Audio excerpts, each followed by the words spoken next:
Assalamualaikum warahmatullahi wabarakatuh. Bismillahirrahmanirrahim. Wassalatu wassalamu ala rasulillah wa ala alihi wa sahbihi wa man nasara wa ala. Asyhadu an la ilaha illallah wahdahu la syarika lah wa asyhadu anna sayyidana Muhammadan abduhu wa rasuluh. Allahumma salli ala sayyidina Muhammad wa ala alihi wa ashabihi ajma'in. Rabbi shrah li sadri wa yassir li amri wahlul 'uqdatam min lisani yafqahu qawli. Subhanaka la ilma lana illa ma 'allamtana innaka antal alimul hakim. Allahumma ij'alna minal ladzina yastami'una al-qawla fayattabi'una ahsana. Astaghfirullahal 'azim, innallaha ghafurur rahim. Wa la haula wa la quwwata illa billahil 'aliyyil 'azim. Amma ba'd. Muslimin hadirin yang dirahmati Allah, pertamanya kita merafakkan kesyukuran kepada Allah dengan limpah kurnia izin, inayah, hidayah dan taufik darinya. Kita masih lagi diberikan ruang dan peluang untuk kita hadir ke masjid, dan insyaAllah kita menyambung kembali kuliah akidah dengan menggunakan kitab Aqidatul Najih fi Ilmi Usuluddin. Itu pada muka surat yang kelima di tengah. Maka bermula. Yang hari itu ni kita dah baca Muqaddimah ilmu, apa tu, mabadi, perisi ilmu. Secara umum itu 10. Inna mabadi kulli fannin asyaratun. Setiap bahawasanya mabadi tiap-tiap ilmu itu 10 perkara. Jadi malam ini kita akan sambung huraian bagi setiap 10 itu. Jadi untuk berkati majlis ilmu kita pada malam ini, mari sama-sama kita membuka dengan bacaan umul kitab Al-Fatihah. A'udzu billahi minasy syaithanir rajim. Bismillahirrahmanirrahim. Alhamdulillahi rabbil alamin. Ar-Rahmanir Rahim. Maliki yaumiddin. Iyyaka na'budu wa iyyaka nasta'in. Ihdinas siratal mustaqim. Siratal ladzina an'amta 'alaihim ghairil maghdubi 'alaihim waladdallin.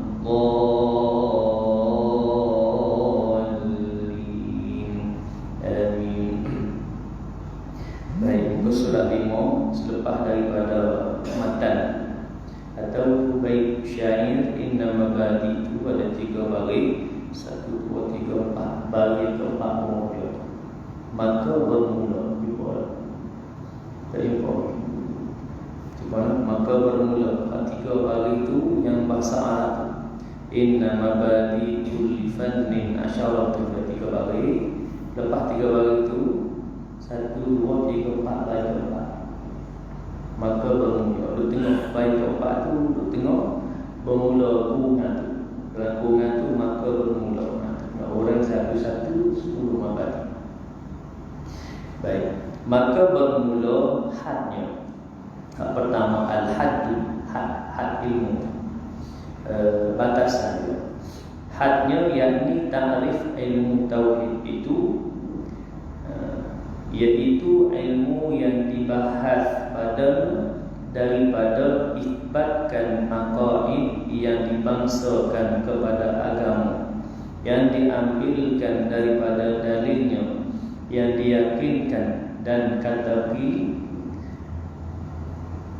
mengisbatkan zat itu tiada menyerupai bagi segala zat yang baharu, dan tiada hampa daripada segala sifat. Baik. Hak nombor 1 ni had, batasan dia, iaitulah yang menjelaskan tentang ilmu tauhid. Ta'rif ilmu tauhid iaitu ilmu yang dibahas padanya daripada isbatkan aqaid yang dibangsakan kepada agama. Baik, mana tetapkan akidah, nak tetap iman kita. Isbat itu tetap, nak tetapkan akidah yang dimasukkan kepada agama, yang diambilkan daripada dalilnya yang diyakinkan. Nanti ada tempat ambilan, iaitu Quran dan hadis yang diyakinkan. Dan kata qil, maka yang kedua mari ada kata qil. Kata qil ini ada pandangan lain. Allah mari suruh mengisbatkan dan itu tiada menyerupai bagi segala zat yang baharu, dan tetapkan akan zat bagi Allah itu tiada menyerupai bagi segala zat yang baharu. Makna yang mafhum daripada laisa kamitslihi syai'un, tidak ada yang sama sesuatu dengan Allah. Tiada hampa daripada segala sifat. Makna tak ada sifat kekurangan, melainkan hanya sifat kesempurnaan, sempurna. Baik, itu nombor satu, had dia. Nombor dua, tempat antaranya. Yang kedua tu wal mawdu'. Tempat hantarnya, itulah zat Allah Ta'ala dan zat segala Rasulnya daripada sekira-kira barang yang wajib dan barang yang mustahil dan barang yang harus, dan dihantarkan atas mungkin daripada sekira-kira bahawasanya hendak mengambil dalil dengan dia atas wujud Sonim, yakni Tuhan yang berbuat dia, dan dihantarkan dia atas sam'iyah, artinya segala perkara yang didengar daripada Nabi daripada sekira-kira intiqamnya.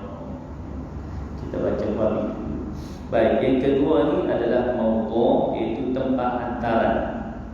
Tempat hantaran itu maksudnya nak bicara tentang apa. Baik, jadi bicara dia, ruang lingkup bicara dia adalah menjelaskan zat Allah Ta'ala dan zat segala Rasulnya daripada sekira-kira barang yang wajib, sekira-kira barang yang wajib, barang yang mustahil, dan barang yang harus. Ini bagi sifat wajib, kemudian sifat lawannya mustahil dan juga harus. Demikian pada Rasul.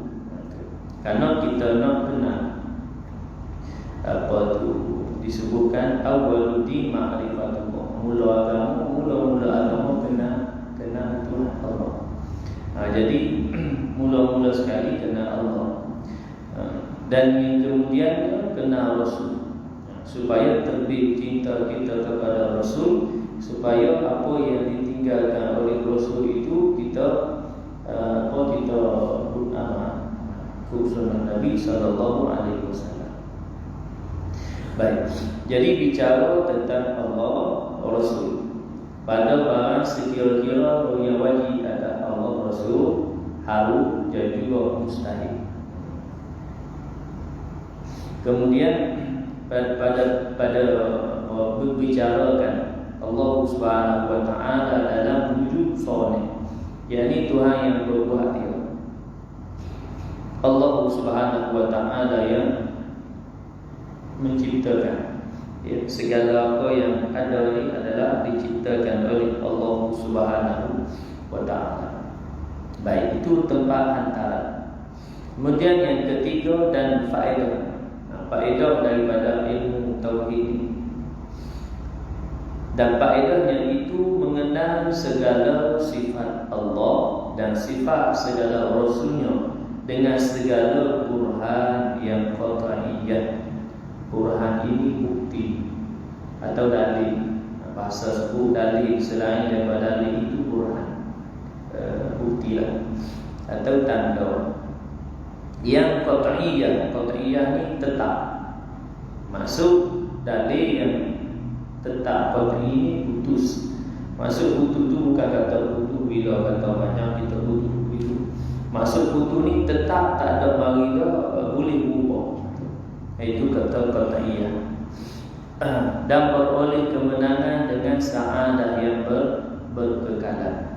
Makna bila mana kita kenal akan sifat Allah, maka kita akan takut kepada Allah.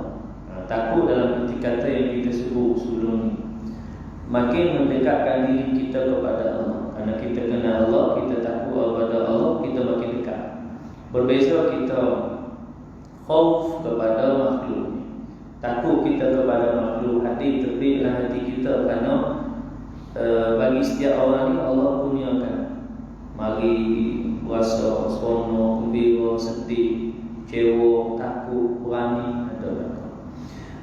Jadi mari ada takut. Dari takut kita kepada makhluk, takut kerana boleh daripada makhluk itu tadi boleh membawa mudarat. Kerana kita tahu, contoh mari kita sebut mudah rimau atau singa. Kita berhadapan dengan rimau singa, kita berani ke takut pasal dia tekan kita. Mana dah rimau tekan orang mati orang. Mana mati rimau, seorang lawan seorang mati orang. Pasal rimau tu dia kuat, singa dia kuat. Lawan orang dengan singa, menang singa. Jadi kerana kita dah menjadi, kita sebut ni sebut dari sudut adat, kebiasaan. Dari sudut adat, maka adat itu diterima sekiranya mana Allah Sayyidina Muhammad tidak apa itu bersalahan dengan hukum syarak. Kalau perkara adat.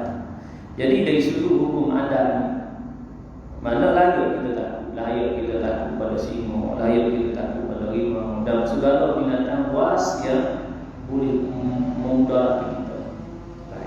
Demikian juga lagi kita sebut dulu berkaitan dengan virus COVID-19. Juga kita mari takut pasal mudarat, kan? Mudarat yang membawa kepada mudarat. Jadi harus untuk kita takut. Dalam kita takut kepada makhluk Allah ni, iaitu makin kita menjauhkan diri. Bukan kita mendekatkan diri. Kalau kita takut, kita pergi dekat dia, tu bodoh. Pasal boleh bawa mudarat, kita pergi dekat, tu nama bodoh, bukan kan? Pasal kita tahu boleh bawa mudarat daripada menatang tadi. Baik. Mana dah tadi? Tu faedah dia. Jadi qat'iyah tetap, perkara tetap tak boleh bagi apa itu berlaku perubahan. Pasal tetap begitu.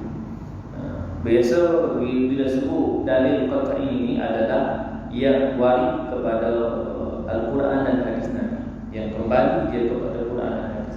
Dalil datang daripada Quran dan hadis tak boleh kita bertikai. Tak boleh bertikai. Itu ayat yang sebut kita tentang ya ayyuhallazina amanu atiiullah wa atiiur rasul wa ulil amri minkum. Allah dan Rasul datang atiiullah wa atiiur rasul. Taat kamu kepada Allah dan taat kamu kepada Rasul. Bila mari ulil amri minkum, pemerintah, tak mari atiiur. Ini mufassir sebut apa? Allah dan Rasul mana pun kena taat. Pasal tidak datang perkara maksiat dan juga perkara munkar melalui perintah Allah dan Rasul tadi.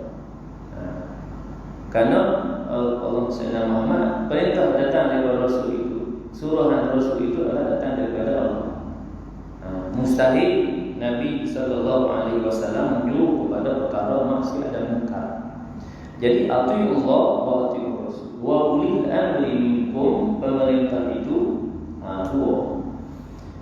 Bila mana pemerintah menyuruh kepada perkara yang tidak bertentangan dengan syarak, maka wajib kita akui. Ta'ala. Bila datangnya perkara yang menyuruh kepada maksiat dan munkar, maka pada ketika itu tidak wajib kita ikut, malah haram kita ikut.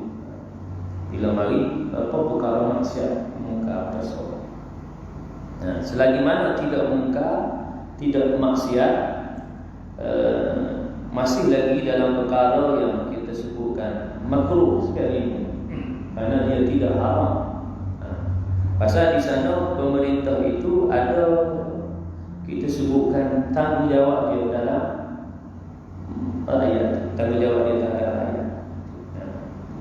Jadi apa yang dibutuhkan oleh pemerintah itu adalah untuk kebaikan rakyat. Menurut Allah Sayyidina Muhammad, kita sebutkan ru'yah dia lah, pandangan dia. Baik, selagi tidak bertentangan dengan hukum syarak. Bila bertentangan, maka tak boleh ikut. Baik, itu faedah. Yang seterusnya, yang keempat, dan kelebihannya. Kelebihannya itu bahawasanya terlebih mulia, ada habis sikit, beroleh kemenangan. Jadi orang yang kenal akan Allah dan Rasul, maka dia beroleh kemenangan dengan sa'adah yang berkekalan. Sa'adah itu bahagia,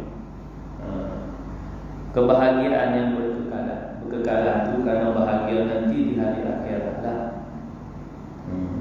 Karena benar iman, benar akidah, i'tiqad, maka Allah Sayyidina Muhammad beroleh kebahagiaan, kejayaan nanti di hari akhirat. Kalau rosak pada akidah, terlibat dengan ajaran sesat, waliyadzubillah, rosak akidah, walaupun dia kata dia Islam, dan rosak akidah itu, waliyadzubillah, maka dia tidak beroleh kejayaan nanti di hari akhirat. Baik, kemudian yang keempat dan kelebihannya itu bahawasanya terlebih mulia daripada segala ilmu akidah. Kita bicara ni disebutkan lebih kelebihan dia adalah terlebih mulia daripada segala ilmu yang kita belajar. Kerana keadaannya bergantung ia dengan zat Allah dan zat segala Rasulnya, dan barang yang mengikut ia akan yang demikian itu, dan yang bergantung itu mulia ia dengan sebab mulia tempat digantungnya. Mulia tempat gantung.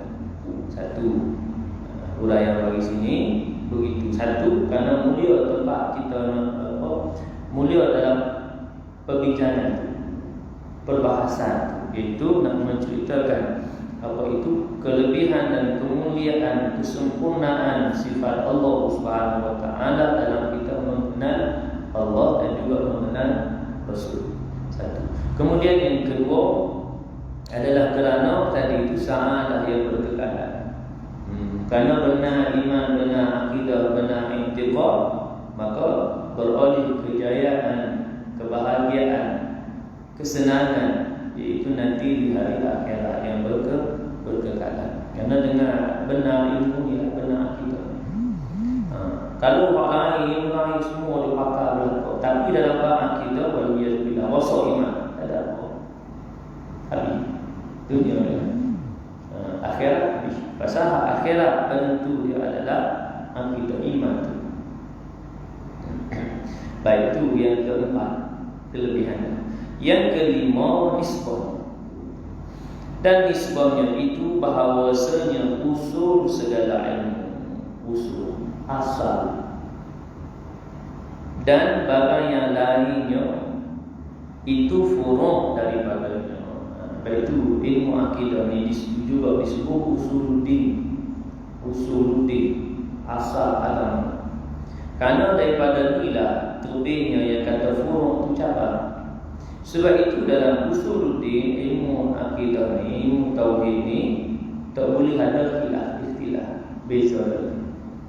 Kalau nak beza mana, kata sifat wajib bagi Allah wujud, Allah wajib wujud.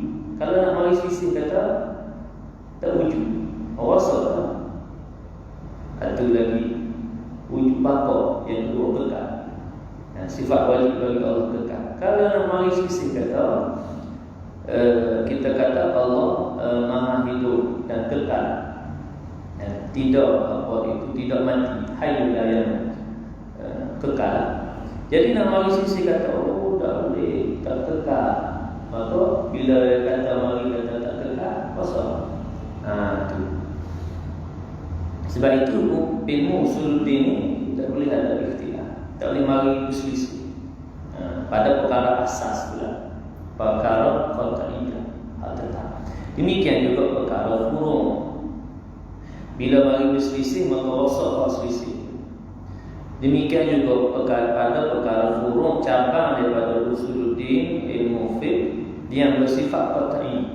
Ada juga walaupun sebut furu' cabang, iaitu berkaitan dengan perkara-perkara yang tetap. Yang kata qat'i tetap. Umpamanya solat fardu 5 waktu, puasa sebulan di bulan Ramadan. Itu ibadah fiqh lah. Ya. Kalau mai kata sembahyang ni bukan 5 waktu, tak ada jumpa dalam Quran Allah sebut 5 waktu.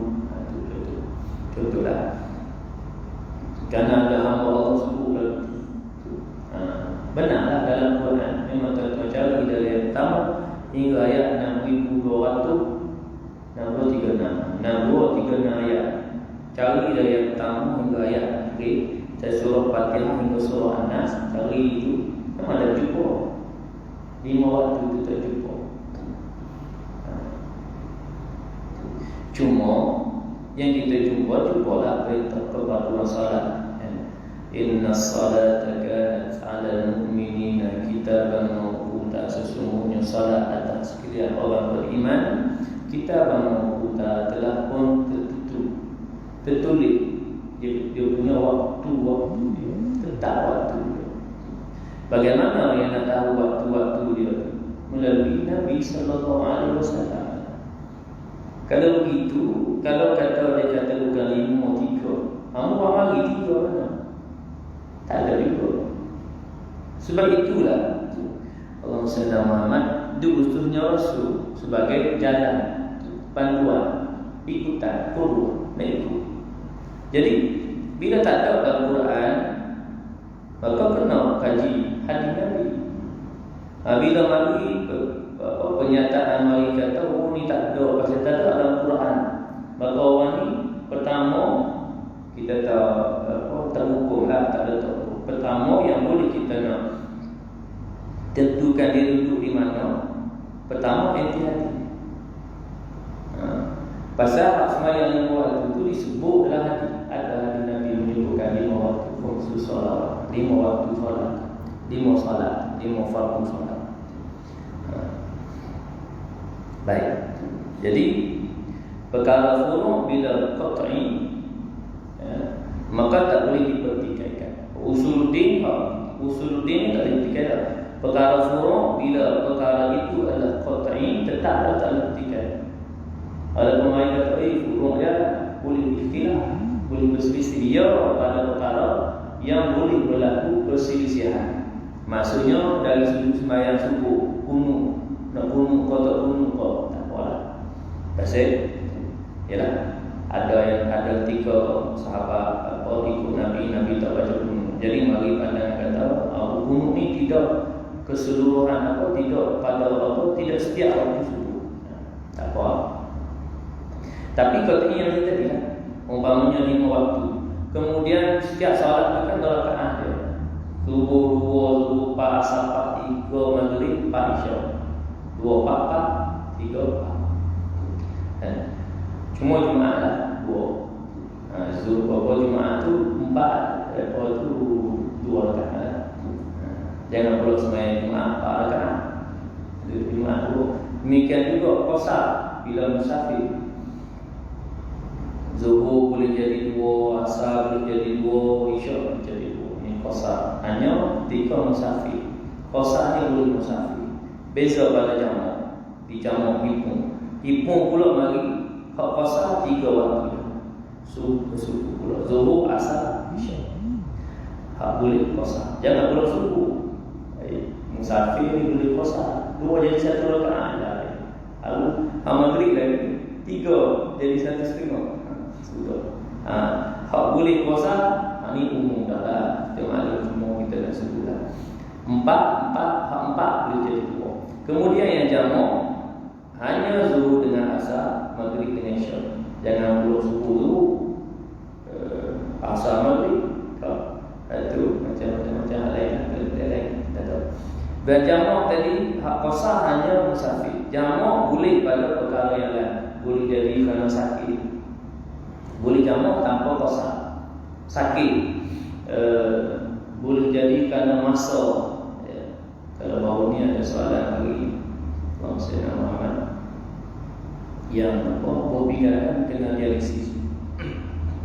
Kena dialisis, maka dialisis ini berbeda 4 jam. Kalau dia masuk sebelum zuhur, habis selepas asar. Zuhur dia kata 12. Tapi itu benar lah. Memanglah dia dialisis 4 jam, tapi selepas dialisis itu dia lemah kan. Kerana proses itu kan dia jadi lemah tu 2 jam bagi nak stabil balik. Jadi mana zuhur tu dia tahu keadaan dia. Dah biasa dah kan, ada edisi pengakau, ada orang yang edisi 2 kali seminggu, 3 kali seminggu. Jadi dalam dialisis tadi ini dia tahu bahawa dia masuk zuhur ni memang tak ada. Maka orang ni boleh jamak dengan asal takhir. Mana bawa pergi zuhur ke asal. Jamak tanpa asal apa. Itu pada apa jamak boleh. Bagi kes-kes apa tu kita sebut tadi lah, sakit, perkara yang mudarat dan sebagainya. Baik. Dan di sini pun ada yang ambil ringan pula. Ada hukum yang pandangan yang ringan, boleh jamak selagi tidak puasa ni musafir. Boleh jamak. Tapi kita ambil pandangan yang apa? Yang itu sikilah kan. Hanya jamak dalam perkara-perkara yang keperluan mudarat. Baik sakit dan sebagainya. Kerana ialah dalam pandangan-pandangan ni mari macam-macam lah. Kalau hari ni kan datang pula apa yang disebutkan sebagai golongan Wahabi kan. Maka mari macam-macam lah pandangan pula tu kan. Mari pandangan bagaimana solat yang ditinggalkan, solat fardu yang ditinggalkan dengan sengaja, dia pegang apa? Ada yang pegang kata tidak wajib qada. Wah, bagi mazhab kita wajib qada. Dia pegang memanglah ada qil yang disebut qil tadi. Ada qil kata tidak wajib qada, hanya wajib taubat. Kerana tak ada nas hadis Nabi itu. Baik, bagi kita pegang mazhab kita bukan setakat mazhab kita lah, sebenarnya 4 mazhab. Wajib qada dan wajib taubat dua-dua sekali. Berdasarkan hadis Nabi SAW, apa itu falyusalliha idza dzakara. Benar hadis Nabi tersebut yang pandangan yang kata tak wajib qada ni, hanya wajib taubat, pegang hadis ni juga. Kerana hadis ni sifat dia adalah khusus kepada sembahyang yang ditinggalkan secara tidak sengaja. Hadis ni kerana sahabat datang kepada Nabi dalam menyatakan bahawa tinggal sembahyang yang tidak sengaja. Maka Nabi sebut bahawa falyusalliha idza dzakaraha. Sama ada tidak sengaja lupa ataupun tidur dan tertidur. Baik, tertidur ni makna tak terjaga. Kita sebut dah sebelum ni. Bukan saja-saja kita terjaga dah, kemudian nak tidur lagi itu sadar. Kali kita tak terjaga kerana penat sangat, sungguh penat, kita tidur tu tak terjaga cilek tengok cuba dah. Kerana kalau kata subuh tu habis dah waktu subuh. Memang kita terjaga macam tu. Melainkan menjadi salah kira kita jaga waktu subuh dah. Tengok pukul 6 setengah masuk dah subuh. Berhenti penat tidur. Suruh 7.25 7.25 tidur dah 27. Tidur tu bangun pukul 8. Tu salah. Pasal dia dah jaga. Orang ni tak jaga. Ini kerana ketiduran yang tidak ditanda salah. Tidur dan juga lupa. Baik. Jadi hak ni pun Nabi suruh solat. Nabi suruh solat. Maka sebab itu pandangan kita dalam meletakkan wajib qada pasal berpegang kepada hadis, walaupun hadis ini sebut secara tidak sengaja. Qiyas kepada hadis ini cuma disebutkan lebih utama lagi. Qiyasul aula, qiyas yang lebih utama. Qiyas dalam erti kata di mana iaitulah pada meninggalkan solat. Meninggalkan solat. Makna hak ni pun tinggal hadis ni sebut tinggal solat. Jadi hak ni tinggal solat dengan sengaja. Zaman Nabi para sahabat mana tinggal sembahyang sengaja. Semua hebat betul iman. Kalau akhir zaman ni ramai yang tinggal dengan sengaja. Kan? Hak pada para sahabat ni sebagai jalan untuk keluar hukum. Nak keluar hukum hari tu. Jadi para imam khususnya 4 mazhab ni meletakkan qada sembahyang yang ditinggalkan secara sengaja ni adalah lebih utama. Kalau sembahyang yang ditinggalkan secara tidak sengaja Nabi suruh sembahyang juga, maka apalagi sembahyang yang ditinggalkan secara sengaja. Benarlah hati tidak apa itu keluar, tidak buruk. Ia bagi asbab buruk hadis. Bila Al-Quran sebut asbab nuzul sebab buruk, hadis asbab buruk sebab terbit hadis. Maka nak terbit lagu mana kata sembahyang yang ditinggalkan secara sengaja kerana sahabat para sahabat tak pernah tinggal dengan sengaja, seperti umat akhir zaman al-mu'min.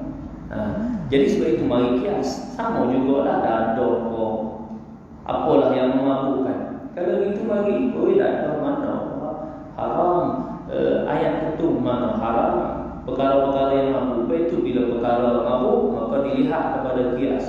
Kalau kata arwah ni dikiaskan dengan arwah sebab mabuk, haram arwah sebab mabuk, maka segala yang mari benda kemudian mari mabuk mendatangkan kemabukan, maka kias hukum dia kepada arwah. Ini kan tadi tinggal sembahyang. Benar, zaman Nabi tidak sengaja, zaman kita ada sengaja, maka kias di situ adalah kiasul aula. Baik. Jadi itu dan kelebihannya dan nisbahnya. Nisbah tidak begini. Baik. Dan nisbahnya tadi itu bahawasanya usul segala ilmu asal. Dan bahagian yang lainnya itu furu' daripadanya cabang. Keluar terbit mari cabang. Cabang ni mari pada perkara furu', selagi tidak perkara tidak qat'iyah, tidak tetap qat'i, maka dalam perkara selain daripada perkara qat'i, dalam perkara furu' ni adalah boleh berlaku ikhtilaf. Maka bila berlaku ikhtilaf ni sepatutnya tasamu, disebut tasamu belakang ada. Para ahli ulama kena belakang dada, dah boleh nak menghukum dan mencela. Tak boleh kata kawan buat bid'ah kan, tak betul. Wiri doa selepas sembahyang ada betul. Bid'ah ada boleh, mencela tu tak boleh. Walaupun tidak sependapat, tidak bersama, tidak sama pandangan. Kalau dalam perkara furu' ikhtilaf itu itu harus. Sebab itu empat mazhab ada berlaku ikhtilaf, beza pandangan ke empat mazhab. Dari sudut pelaksanaan sembahyang pun ada beza. Selagi tidak itu tadilah perkara qat'i. Keempat mazhab 5 waktu memang 5 waktu. Rakaat-rakaatnya memang begitu rakaat. Cuma dari sudut Muhammad perkara-perkara dalamnya, dalam pelaksanaan solat tersebut yang berlaku ikhtilaf. Umpamanya batal wudu dalam perkara lamas nisa, menyentuh wanita kan. Maka itu ikhtilaf adalah para a'imah sekalipun mereka berlapang dada dan meraihkan pandangan imam-imam yang lain.